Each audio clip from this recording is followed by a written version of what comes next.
मैं माननीय प्रधानमंत्री जी से आग्रह करूंगा कि वो अपने विचार को व्यक्त करें।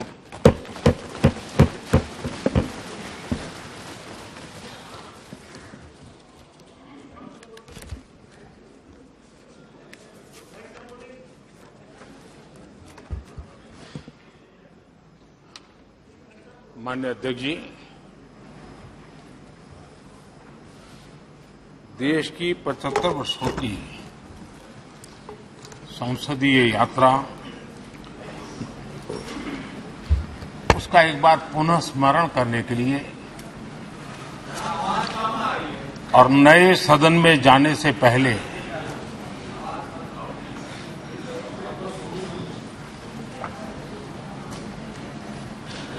उन प्रेरक पड़ाव को, इतिहास की महत्वपूर्ण घड़ी को स्मरण करते हुए आगे बढ़ने का ये अवसर है। हम सब इस ऐतिहासिक भवन से विदा ले रहे हैं। आजादी के पहले ये सदन इंपीरियल लेजिस्लेटिव काउंसिल का स्थान हुआ करता था। आजादी के बाद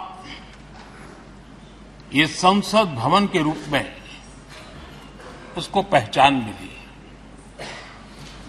ये सही है, इस इमारत के निर्माण करने का निर्णय विदेशी शासकों का था, लेकिन ये बात हम न कभी भूल सकते हैं और हम गर्व से कह सकते हैं कि इस भवन के निर्माण में पसीना मेरे देशवासियों का लगा था, परिश्रम मेरे देशवासियों का लगा था और पैसे भी मेरे देश के लोगों के।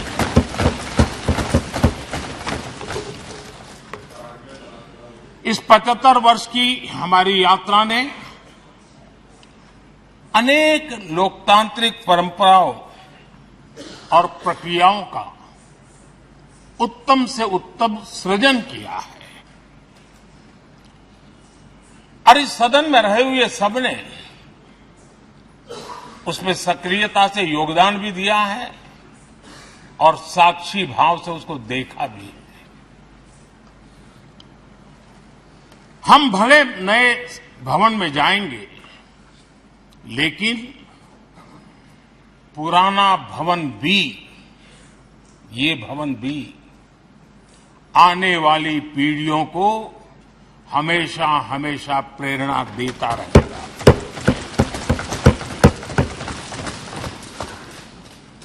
ये भारत के लोकतंत्र की स्वर्णिम यात्रा का एक महत्वपूर्ण अध्याय,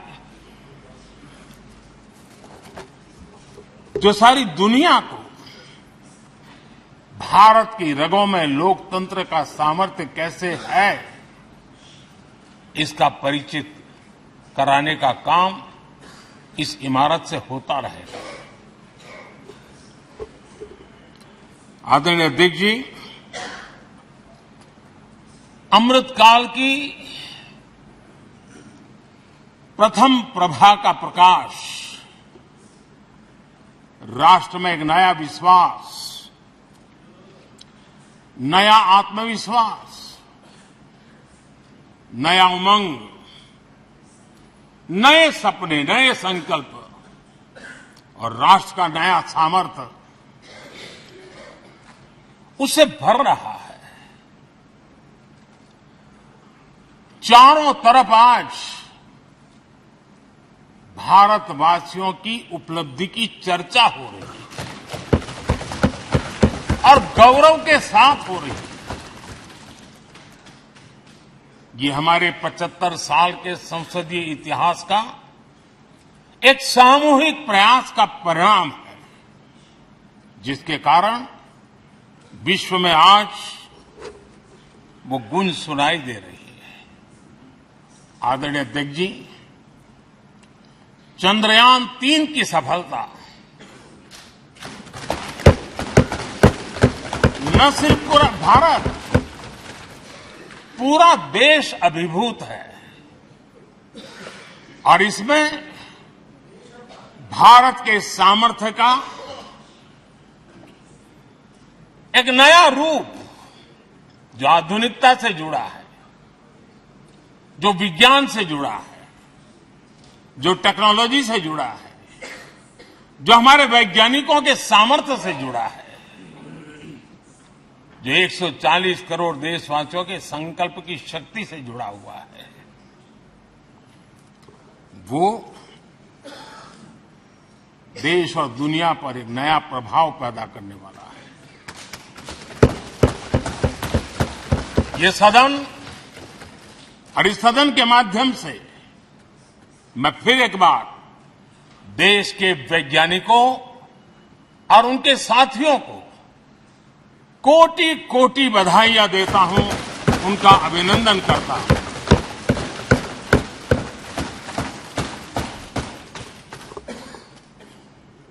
आदरणीय अध्यक्ष जी,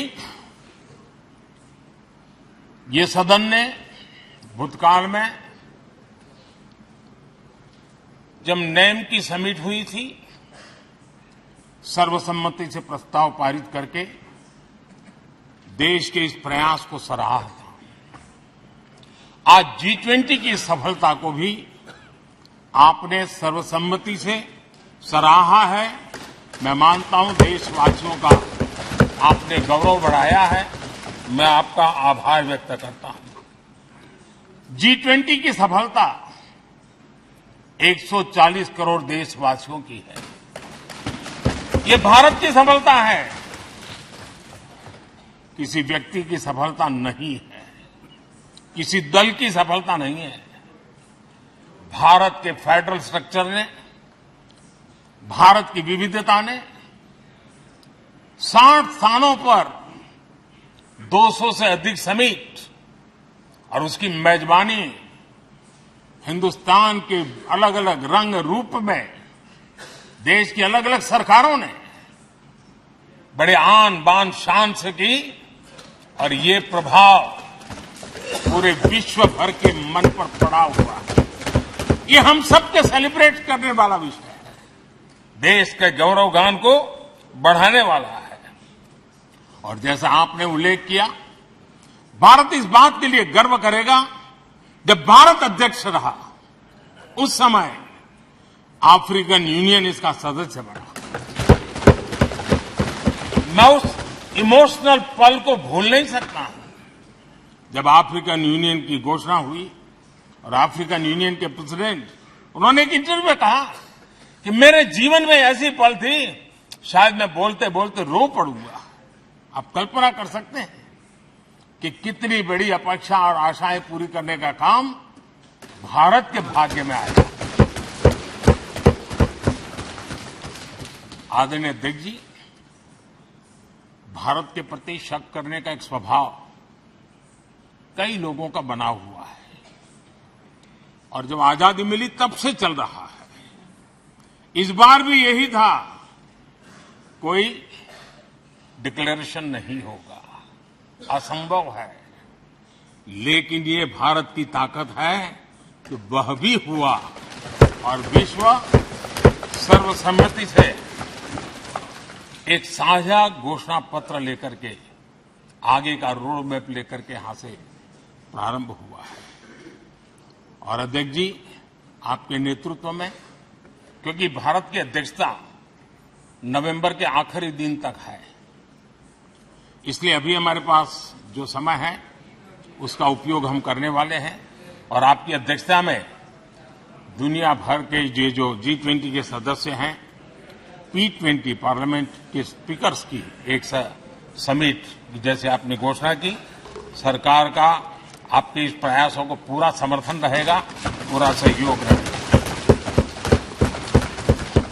आदरणीय अध्यक्ष जी, हम सबके लिए गर्व की बात है कि आज भारत विश्व मित्र के रूप में अपनी जगह बना पाया है। पूरा विश्व भारत में अपना मित्र खोज रहा है। पूरा विश्व भारत की मित्रता को अनुभव कर रहा है और उसका मूल कारण है हमारे जो संस्कार है, वेद से विवेकानंद तक जो हमने पाया है। सबका साथ सबका विकास का मंत्र आज विश्व को हमें साथ लाने में जोड़ रहा है। आदरणीय अध्यक्ष जी, ये सदन से विदाई लेना एक बहुत ही भावुक पल है। परिवार भी अगर पुराना घर छोड़कर के नए घर जाता है तो बहुत सारी यादें कुछ पल के लिए उसको झकझोर देती है। और हम जब ये सदन को छोड़ के जा रहे हैं तो हमारा मन मस्तिष्क भी उन भावनाओं से भरा हुआ है, अनेक यादों से भरा हुआ है। खट्टे मीठे अनुभव भी रहे हैं, नोकझोंक भी रही है, कभी संघर्ष का माहौल भी रहा है और कभी इसी सदन में उत्सव और उमंग का माहौल भी रहा है। ये सारी स्मृतियां हमारे साथ हम सबकी साझी स्मृतियां हैं। ये हम सबकी साझी विरासत है और इसलिए इसका गौरव भी हम सबका साझा है।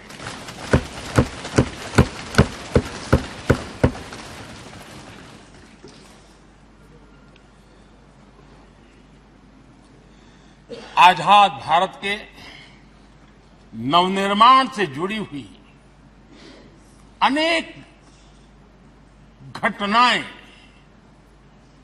इन 75 वर्ष में यही सदन में आकार लेती हुई हमने देखी है।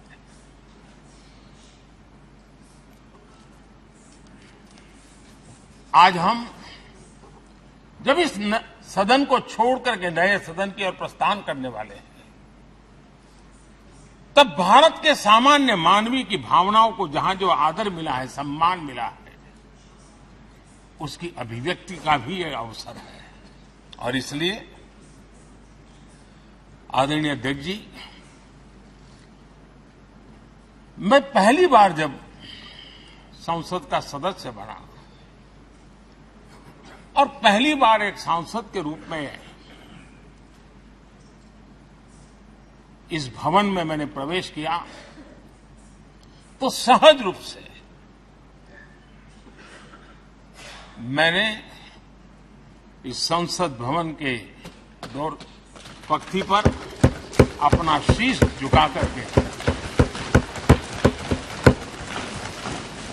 इस लोकतंत्र के मंदिर को श्रद्धा भाव से नमन करते हुए मैंने पैर रखा था। वो पल मेरे लिए भावनाओं से भरी हुई थी। मैं कल्पना नहीं कर सकता था, लेकिन भारत के लोकतंत्र की ताकत है,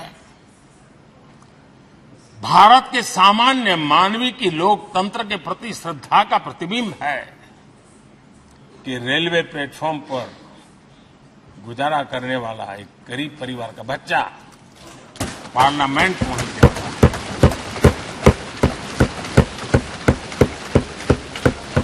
मैंने कभी कल्पना तक नहीं की कि देश मुझे इतना सम्मान देगा, इतना आशीर्वाद देगा, इतना प्यार देगा। सोचा नहीं था अध्यक्ष जी। आदरणीय अध्यक्ष जी, हम में से बहुत लोग हैं जो संसद भवन के अंदर जो चीजें लिखी गई उसको पढ़ते भी रहते हैं, कभी कभी उसका उल्लेख भी करते हैं। हमारे यहाँ संसद भवन के प्रवेश द्वार पर एक छांदोग्य उपनिषद का एक वाक्य है, लोक द्वारम करके पूरा वाक्य है। उसका मतलब ये होता है कि जनता के लिए दरवाजे खोलिए और देखिए कि कैसे वो अपने अधिकारों को प्राप्त करती है। हमारे ऋषि मुनियों ने लिखा हुआ, हमारे प्रवेश द्वार पर लिखा हुआ। हम सब और हमारे पहले जो यहां रहे हैं वो भी इस सत्यता के साक्षी है। आदरणीय अध्यक्ष जी, समय रहते जैसे जैसे वक्त बदलता गया, ये हमारे सदन की संरचना भी निरंतर बदलती रही है और अधिक समावेशी बनती गई है। समाज के हर वर्ग का प्रतिनिधि विविधताओं से भरा हुआ इस सदन में नजर आता है। अनेक भाषाएं हैं, अनेक बोलियां, अनेक पहरवेश हैं, अनेक खानपान है। सदन के अंदर सब कुछ है और समाज के सभी तबके के लोग, चाहे वो सामाजिक रचना के हो, चाहे आर्थिक रचना के हो, चाहे गांव या शहर के हो, एक प्रकार से पूर्ण रूप से समावेशी वातावरण सदन में पूरी ताकत के साथ जन सामान्य की इच्छा आकांक्षाओं को प्रकट करता रहा है। दलित हो, पीड़ित हो, आदिवासी हो, पिछड़े हो, महिलाएं हो, हर एक का धीरे धीरे धीरे योगदान बढ़ता चला गया है। आदरणीय अध्यक्ष जी, प्रारंभ में महिलाओं की सदस्य संख्या कम थी, लेकिन धीरे धीरे माताओं बहनों ने भी इस सदन की गरिमा को बढ़ाया है। इस सदन के गरिमा में बहुत बड़ा बदलाव लाने में उनका योगदान रहा है। आदरणीय अध्यक्ष जी, प्रारंभ से अब तक एक मोटा मोटा हिसाब लगाता था, करीब करीब 7,500 से अधिक जनप्रतिनिधि दोनों सदनों में मिलाकर के योगदान दे चुके हैं। इतने सालों में 7,500 से करीब ज्यादा। इस कालखंड में करीब 600 महिला सांसदों ने भी इस सदन की गरिमा को बढ़ाया है, दोनों सदन की। और आदरणीय अध्यक्ष जी, आप जानते हैं कि इस सदन में आदरणीय इंद्रजीत गुप्ता जी 43 ईयर, अगर मेरी गलती नहीं हो तो 43 ईयर इस सदन में लंबा समय बैठ करके इस सदन के साक्षी बनने का उनको सौभाग्य मिला। और यही सदन है आदरणीय अध्यक्ष जी, जहां शकीकुर रहमान जी 93 की एज में भी सदन में अपना योगदान देते रहे, जबकि उनकी उम्र 93। और आदरणीय अध्यक्ष जी, ये भारत के लोकतंत्र की ताकत है कि 25 साल की उम्र की चंद्रमणि मुर्मू इस सदन की सदस्य बनी थी। सिर्फ 25 साल की उम्र की सबसे छोटी उम्र की सदस्य बनी थी। आदरणीय अध्यक्ष महोदय, वाद विवाद, कटाक्ष, ये सब कुछ हम सबने अनुभव किया है, हम सबने इनिशिएट भी किया है, कोई बात नहीं है। लेकिन उसके बावजूद भी शायद जो परिवार भाव हम लोगों के बीच में रहा है, हमारे पहले की पीढ़ियों में भी रहा है, जो लोग प्रचार माध्यमों से हमारे यहां का रूप देखते हैं और बाहर निकलते ही हमारा जो अपनापन होता है, परिवार भाव होता है, वो एक अलग ही ऊंचाई पर ले जाता है। और ये भी इस सदन की ताकत है, एक परिवार भाव।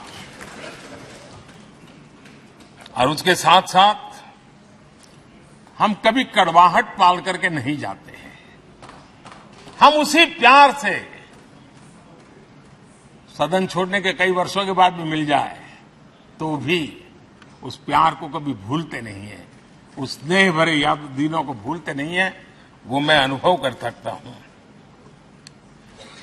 आदरणीय अध्यक्ष जी, हमारे पहले भी और वर्तमान भी हमने कई बार देखा है कि अनेक संकटों के बावजूद भी, अनेक असुविधाओं के बावजूद भी सांसद सदन में आए हैं और उन्होंने शारीरिक पीड़ा भी असह्य हो तो भी सदन में एक सांसद के रूप में, जनप्रतिनिधि के रूप में अपना कर्तव्य निभाया है। ऐसी अनेक घटनाएं आज हमारे सामने हैं। गंभीर गंभीर बीमारियों के बावजूद भी कोई व्हीलचेयर में आना पड़ा, किसी को डॉक्टरों को बाहर खड़े रख करके अंदर आना पड़ता था, लेकिन सभी सांसदों ने कभी न कभी इस प्रकार से अपनी भूमिका निभाई। कोरोना काल हमारे सामने उदाहरण है। हर परिवार में रहता था कहीं बाहर जाए तो मौत को बुलावा न दे दे, उसके बावजूद भी हमारे माननीय सांसद दोनों सदन में कोरोना काल के इस संकट की घड़ी में भी सदन में आए, अपना कर्तव्य निभाया। हमने राष्ट्र का काम रुकने नहीं दिया। आवश्यकता पड़ी, डिस्टेंस रखना भी था और बार बार टेस्टिंग भी करना पड़ता था। सदन में आते थे लेकिन मास्क पहनना पड़ता था। बैठने की रचना भी अलग अलग की, समय भी बदले गए। हर चीज के साथ राष्ट्र का काम रुकना नहीं चाहिए, इस भाव से सभी सदस्यों ने इस सदन को अपने कर्तव्य का महत्वपूर्ण अंग माना, संसद को चलाए रखा। और मैंने देखा है कि इस सदन से इतना लगाव लोगों का रहता है कि पहले कभी हम देखते थे कोई 30 साल पहले सांसद रहा होगा, कोई 35 साल पहले रहा होगा, लेकिन वो सेंट्रल हॉल तो जरूर आएगा। जैसे मंदिर जाने की आदत होती है वैसे उनको सदन में आने की आदत है। इस जगह का लगाव बन जाता है, एक आत्मीय भाव से जुड़ाव हो जाता है। और ऐसे बहुत से पुराने लोग हैं जो आते जाते भी मन करता है जरा चलो एक चक्कर काटते। आज उनका जनप्रतिनिधि के नाते दायित्व नहीं है, लेकिन भूमि के प्रति उनका लगाव हो जाता है। ये सामर्थ्य होता है इस सदन का। आदरणीय अध्यक्ष महोदय, आजादी के बाद बहुत बड़े बड़े विद्वान लोगों ने बहुत आशंकाएं व्यक्त की थी। पता नहीं देश का क्या होगा, चल पाएगा कि नहीं चल पाएगा, एक रहेगा कि बिखर जाएगा, लोकतंत्र बना रहेगा नहीं, 50। लेकिन इस देश की संसद की ताकत है कि पूरे विश्व को गलत सिद्ध कर दिया और ये राष्ट्र पूरे सामर्थ्य के साथ आगे बढ़ता रहा। और इस विश्वास से कि हम भले आशंकाएं होंगी, घने काले बादल होंगे, लेकिन सफलता प्राप्त करते रहेंगे। और ये हम सब लोगों ने, हमारी पुरानी पीढ़ियों ने मिलकर के इस काम को करके दिखाया है। इसका गौरवगान करने का ये अवसर है। आदरणीय अध्यक्ष जी, इसी भवन में 2 साल 11 महीने तक संविधान सभा की बैठकें हुई और उसने देश के लिए एक मार्गदर्शक जो आज भी हमें चलाता है, हमारे संविधान दिया। और 26 नवंबर 1949 को जो संविधान हमें मिला वो 26 जनवरी 1950 को लागू हुआ। इन 75 वर्षों में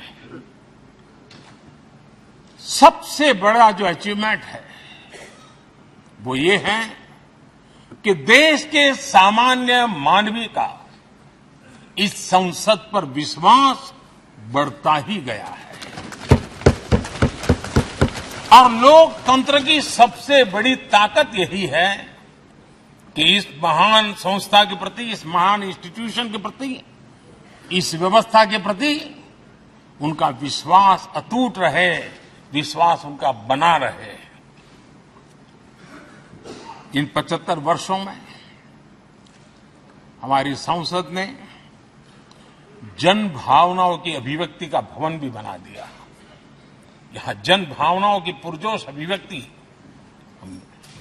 और हम देखते हैं राजेंद्र बाबू से लेकर डॉक्टर कलाम, रामनाथ जी कोविंद और अभी द्रौपदी मुर्मू जी, इन सब के संबोधन का लाभ हमारे सदनों को मिला है, उनका मार्गदर्शन मिला है। आदरणीय अध्यक्ष जी,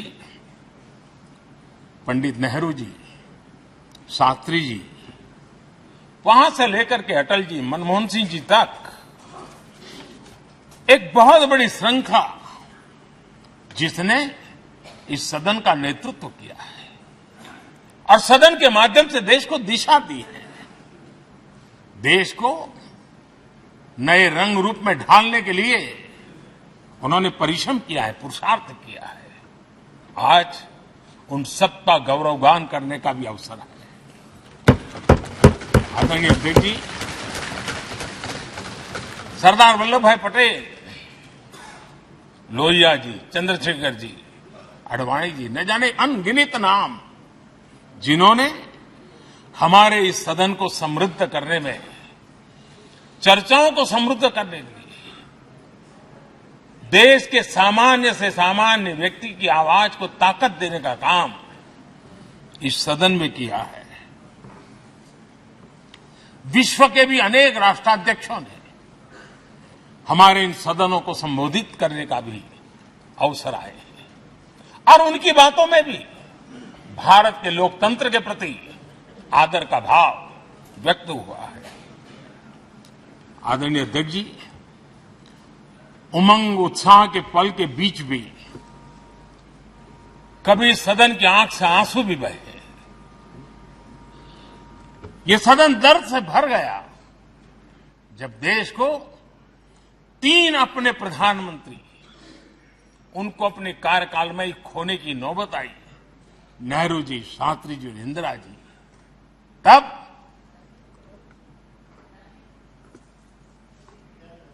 ये सदन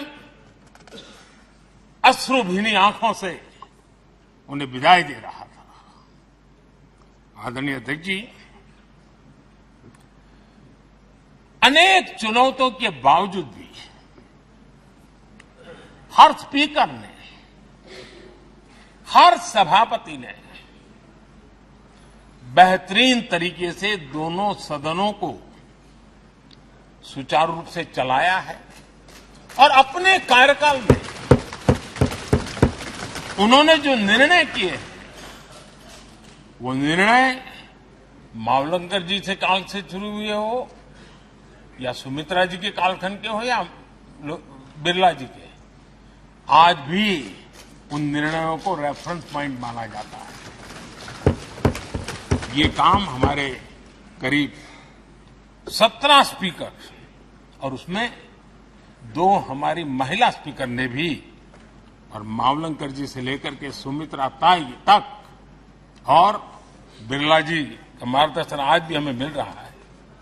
हर एक ने अपनी अपनी शैली रही है, लेकिन उन्होंने सबको साथ लेकर के नियमों कानूनों के बंधन में इस सदन को हमेशा ऊर्जावान बनाए रखा है। मैं आज उन सभी स्पीकर महोदय को भी आज वंदन करता हूं, अभिनंदन करता हूं। आदरणीय अध्यक्ष जी, ये सही है कि हम जनप्रतिनिधि अपनी अपनी भूमिका निभाते हैं, लेकिन सातत्यपूर्ण तरीके से हमारे बीच जो एक टोली बैठती है, उनकी भी कई पीढ़ियां बदल गई है। कभी कागज लेके दौड़ के आते हैं, उनका भी योगदान कम नहीं है।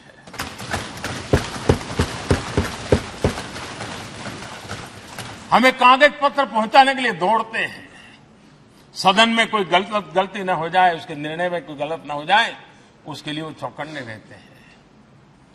जो काम उनके द्वारा हुआ है, उसने भी सदन के क्वालिटी ऑफ गवर्नेंस में तेजी लाने में बहुत बड़ी मदद की है। मैं उन सभी साथियों का और इनके पूर्व में जो रहे हैं उनका भी हृदय से अभिनंदन करता हूं।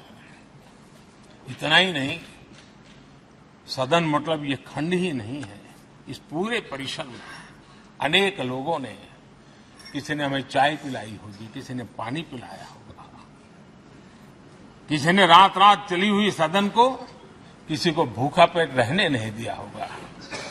कई प्रकार की सेवाएं की होगी। किसी ने माली ने इसके बाहर के एनवायरनमेंट को संभाला होगा, किसी ने इसकी सफाई की होगी। न जाने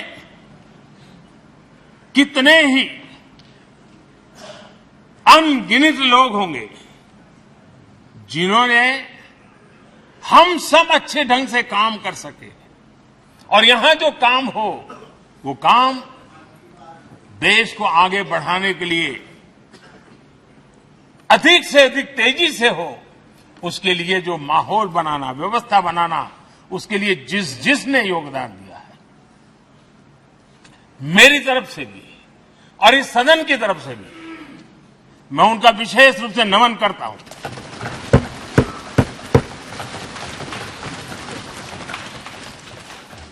आदरणीय अध्यक्ष जी,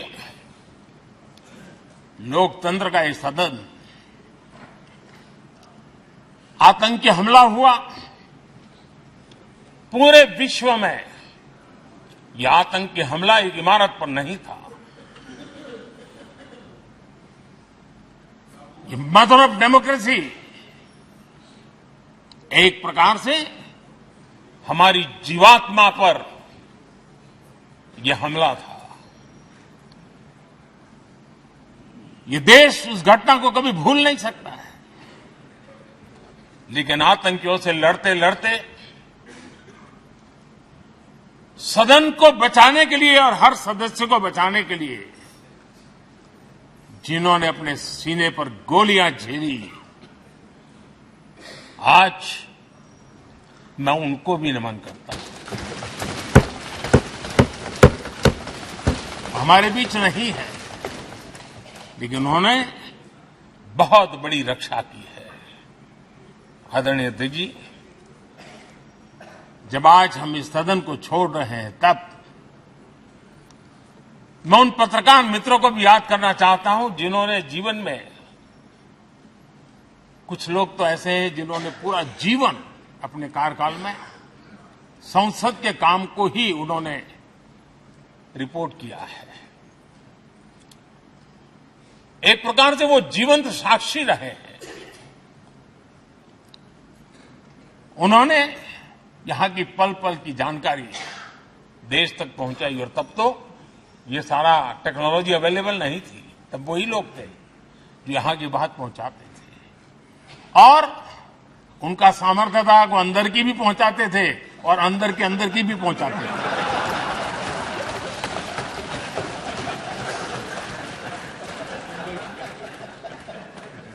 और मैंने देखा कि ऐसे पत्रकारिता जिन्होंने संसद को कवर किया, शायद उनके नाम जाने नहीं जाते होंगे, लेकिन उनके काम को कोई भूल नहीं सकता है। और खबरों को लिए नहीं, भारत की इस विकास यात्रा को संसद भवन से समझने के लिए उन्होंने अपनी शक्ति खपा दी थी।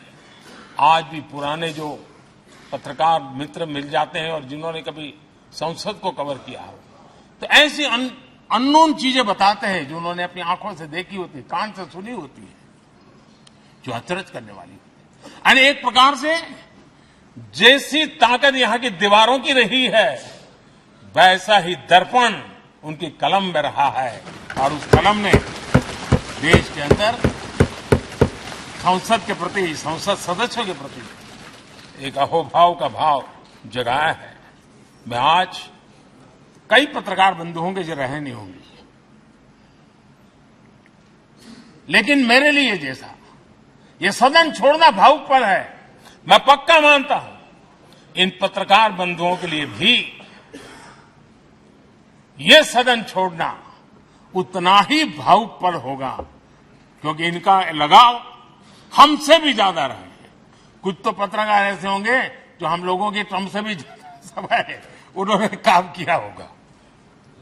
आज उनके उस महत्वपूर्ण लोकतंत्र की ताकत बनने के लिए योगदान देने के लिए भी याद करने का अवसर है। आदरणीय अध्यक्ष जी, जब हम सदन के अंदर आते हैं, हमारे यहां नाद ब्रह्म की कल्पना है। हमारे शास्त्रों में माना गया है किसी एक स्थान पर अनेक बार एक ही लय में उच्चारण होता है तो वो तपोस्थली बन जाता है, उसके एक पॉजिटिव वाइब होते हैं।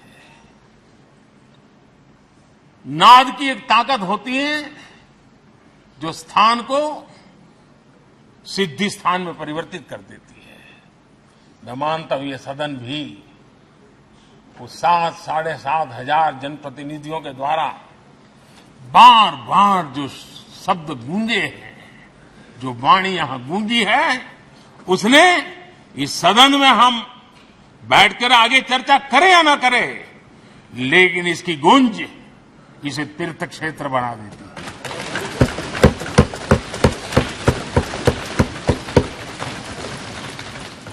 एक जागृत जगह बन जाती है और लोकतंत्र की प्रति श्रद्धा रखने वाला व्यक्ति आज से 50 साल के बाद भी जब यहां देखने के लिए भी आएगा तो उसे उस गुंज की अनुभूति होगी कि कभी भारत की आत्मा की आवाज यहां पर गूंजती थी।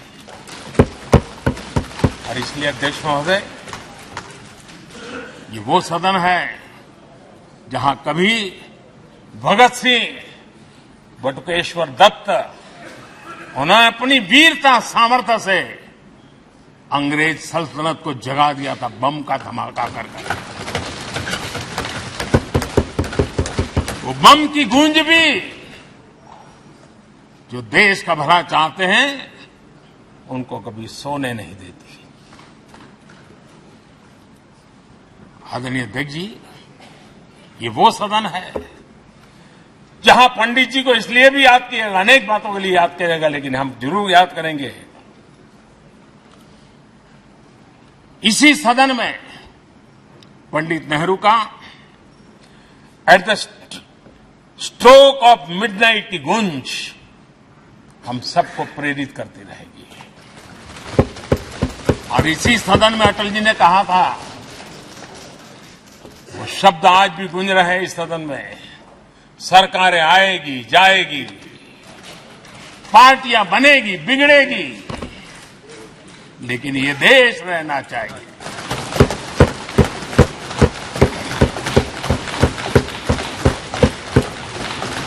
आदरणीय अध्यक्ष जी, पंडित नेहरू की जो प्रारंभिक मंत्री परिषद थी, बाबा साहब आंबेडकर जी एक मंत्री के रूप में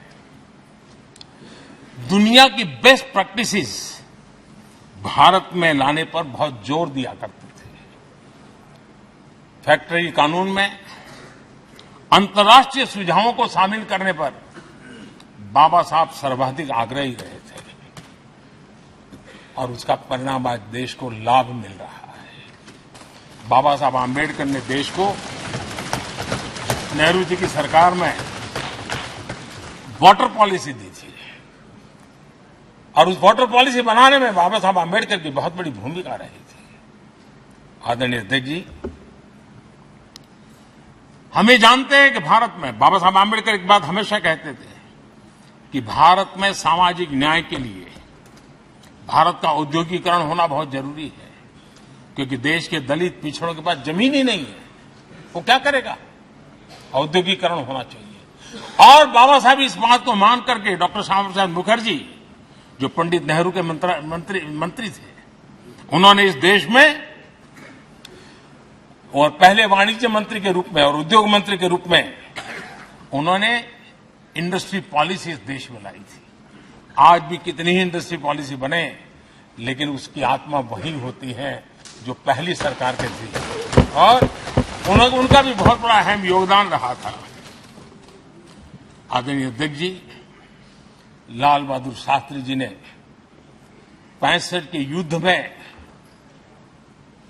हमारे देश के जवानों में का हौसला बुलंद करना, उनके सामर्थ्य के लिए को पूरी तरह राष्ट्र हित में झोंक देने की प्रेरणा इसी सदन में से दी थी लाल बहादुर शास्त्री को, और यहीं पर उन्होंने ग्रीन रिवॉल्यूशन के लिए एक मजबूत नींव लाल बहादुर शास्त्री जी ने रखी थी। आदरणीय अध्यक्ष जी, बांग्लादेश की मुक्ति का आंदोलन और उसका समर्थन भी इसी सदन ने इंदिरा गांधी के नेतृत्व में किया था। इसी सदन ने इमरजेंसी में लोकतंत्र पर होता हुआ हमला भी देखा था, और इसी सदन ने भारत के लोगों की ताकत को एहसास कराते हुए मजबूत लोकतंत्र की वापसी भी इसी सदन ने देखी थी। वो राष्ट्रीय संकल्प भी देखा था, ये सामर्थ्य भी देखा था। आदरणीय अध्यक्ष जी, ये सदन इस बात का हमेशा ऋणी रहेगा, क्योंकि इसी सदन में हमारे पूर्व प्रधानमंत्री चरण सिंह जी ने ग्रामीण मंत्रालय का गठन किया था, रूरल डेवलपमेंट मिनिस्ट्री। इसी सदन में मतदान की उम्र 21 से 18 करने का निर्णय हुआ था, और देश की युवा पीढ़ी को इसका योगदान देने के लिए प्रेरित किया गया, उत्साहित किया गया था। हमारे देश ने गठबंधनों की सरकारें देखी, पीपी सिंह जी हो, चंद्रशेखर जी, और बाद में एक सिलसिला चला। लंबे अरसे से दिशा में देश जा रहा था, आर्थिक नीतियों के बोझ तले देश दबा हुआ था, लेकिन नरसिम्हा राव की सरकार थी जिन्होंने हिम्मत के साथ पुरानी आर्थिक नीतियों को छोड़ करके नई राह पकड़ने का फैसला किया था, जिसके आज देश को परिणाम मिलते हैं। अटल बिहारी वाजपेयी जी का सरकार भी हमने इसी सदन में देखी। सर्व शिक्षा अभियान देश में आज वो महत्वपूर्ण बन गया है। आदिवासी कार्यालय मंत्रालय अटल जी ने बनाया, नॉर्थ ईस्ट का मंत्रालय अटल जी ने बनाया, न्यूक्लियर टेस्ट भारत के सामर्थ्य का परिचायक बन गया। और इसी सदन में मनमोहन जी की सरकार कैश फॉर वोट को भी, उस कांड को भी सदन ने देखा है। आदरणीय अध्यक्ष जी, सबका साथ सबका विकास का मंत्र, अनेक ऐतिहासिक निर्णय, दशकों से लंबित विषय, उनका स्थायी समाधान भी इसी सदन में हुआ। आर्टिकल 370, ये सदन हमेशा हमेशा गर्व के साथ कहेगा कि सदन के कारण one nation one tax, one nation one tax, GST का निर्णय भी इसी सदन ने किया। One rank one pension, OROP, ये भी इसी सदन ने देखा। गरीबों के लिए 10% आरक्षण कोई विवाद के बिना पहली बार इस देश में करने में सफल रहे। आदरणीय अध्यक्ष जी, भारत के लोकतंत्र में तमाम उतार चढ़ाव हमने देखे, और ये सदन लोकतंत्र की ताकत है, लोकतंत्र की ताकत की साक्षी है, जन विश्वास का एक केंद्र बिंदु रहा है। इस सदन की विशेषता देखिए, और दुनिया के लोगों का आज भी ऐतराज होता है, ये सदन है जिसमें कभी 4 सांसद वाली पार्टी सत्ता में होती थी और 100 सदस्य वाली पार्टी विपक्ष में बैठती थी। ये भी सामर्थ्य इस सदन के लोकतंत्र की ताकत का परिचय कराता है। और यही सदन है जिसमें एक वोट से अटल जी की सरकार गई थी और लोकतंत्र की गरिमा को बढ़ाया था। ये भी इसी सदन में हुआ। आज अनेक छोटी छोटी रीजनल पार्टियों का प्रतिनिधित्व हमारे देश की विविधता को, हमारे देश के एस्पिरेशंस का एक प्रकार से वो आकर्षक केंद्र बिंदु बना है। आदरणीय अध्यक्ष जी, इस देश में 2 प्रधानमंत्री ऐसे रहे, मोरारजी भाई वीपी सिंह, एक प्रकार से कांग्रेस में जीवन खपाया था, लेकिन एंटी कांग्रेस गवर्नमेंट का नेतृत्व कर रहे थे। ये भी इसकी विशेषता थी। और हमारे नरसिम्हा राव जी, वो तो बिस्तरा गोल करके घर जाने की तैयारी कर रहे थे, निवृत्ति की घोषणा कर चुके थे। लेकिन यही लोकतंत्र की ताकत देखिए, सदन की ताकत देखिए, वो प्रधानमंत्री के रूप में 5 साल हमारी सेवा कर।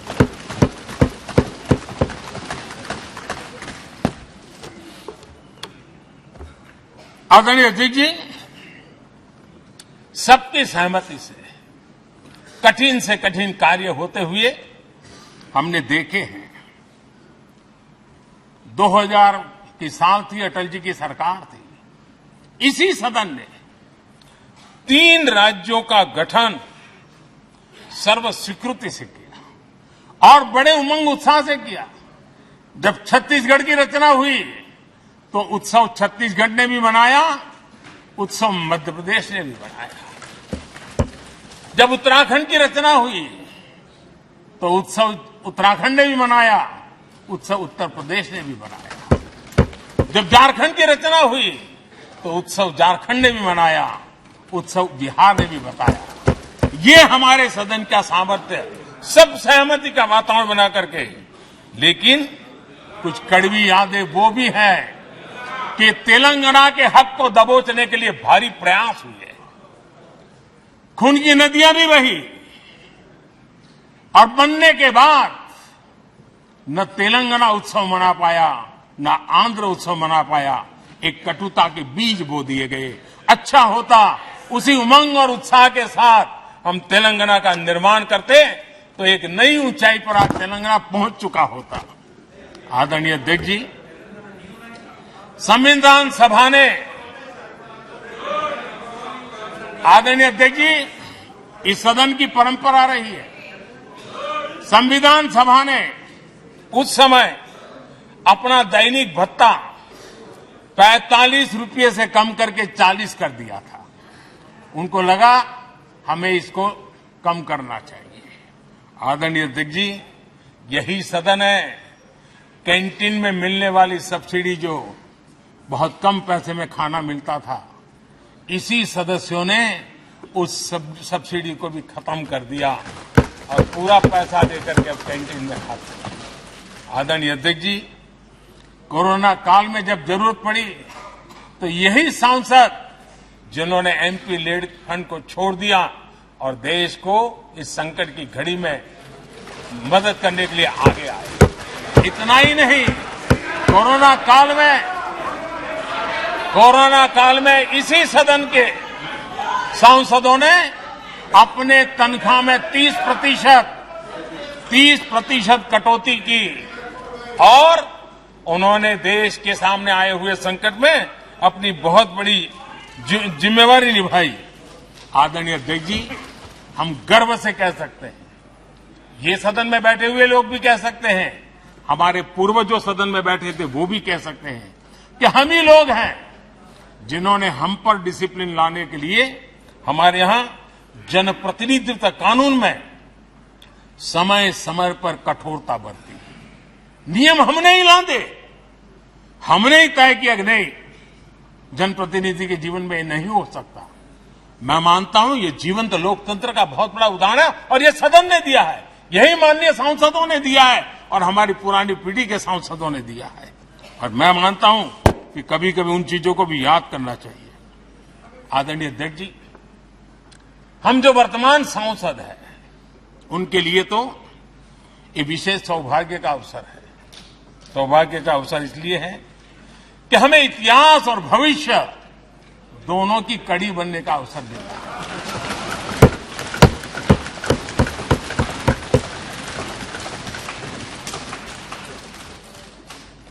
कल और आज से जुड़ने का हमें अवसर मिल रहा है और आने वाली कल निर्माण करने का एक नया विश्वास, नया उमंग, नए उत्साह के साथ हम यहां से विदाई लेने वाले हैं। आदरणीय अध्यक्ष महोदय, आज का दिवस सिर्फ और सिर्फ इस सदन के सभी 7,500 जनप्रतिनिधि रह चुके हैं उनके गौरवगान का पल है। इन दीवारों से हमने जो प्रेरणा पाई है, जो नया विश्वास पाया है, उसको लेकर जाने का है। बहुत सी बातें ऐसी थी जो सदन में हर किसी की ताली की हकदार थी, लेकिन शायद राजनीति उसमें भी आड़े आ रही है। नेहरू जी के योगदान का गौरव गान अगर इस सदन में होता है, कौन सदस्य होगा जिसको ताली बजाने का मन न करे। लेकिन उसके बावजूद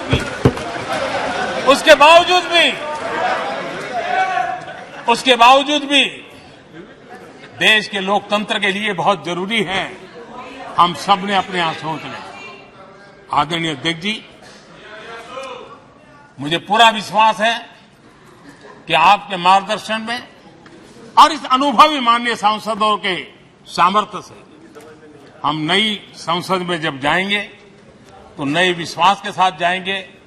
मैं फिर एक बार आज पूरा दिवस आपने इन पुरानी स्मृतियों को ताजा करने के लिए दिया, एक अच्छे वातावरण में सबको याद करने का मौका दिया। इसके लिए मैं आप सबका आपका हृदय से आभार व्यक्त करता हूं और मैं सभी सदस्यों से आग्रह करूंगा कि अपने जीवन की ऐसी मधुर यादों को यहां हम जरूर व्यक्त करें ताकि देश तक पहुंचे कि सचमुच में ये हमारा सदन, ये हमारे जनप्रतिनिधियों की गतिविधि सच्चे अर्थ में देश को समर्पित है, इसका भाव लोगों के तक पहुंचे। इसी एक अपेक्षा के साथ मैं फिर एक बार इस धरती को प्रणाम करता हूं, इस सदन को प्रणाम करता हूं। भारत के मंदिरों से बनी हुई हर एक दीवार के हर एक ईंटे को प्रणाम करता हूं और पिछले 75 साल में भारत के लोकतंत्र को नया सामर्थ्य शक्ति देने वाले हर गुंज को, उस नाद ब्रह्म को नमन करते हुए मेरी वाणी को विराम कर देता हूं। बहुत बहुत धन्यवाद।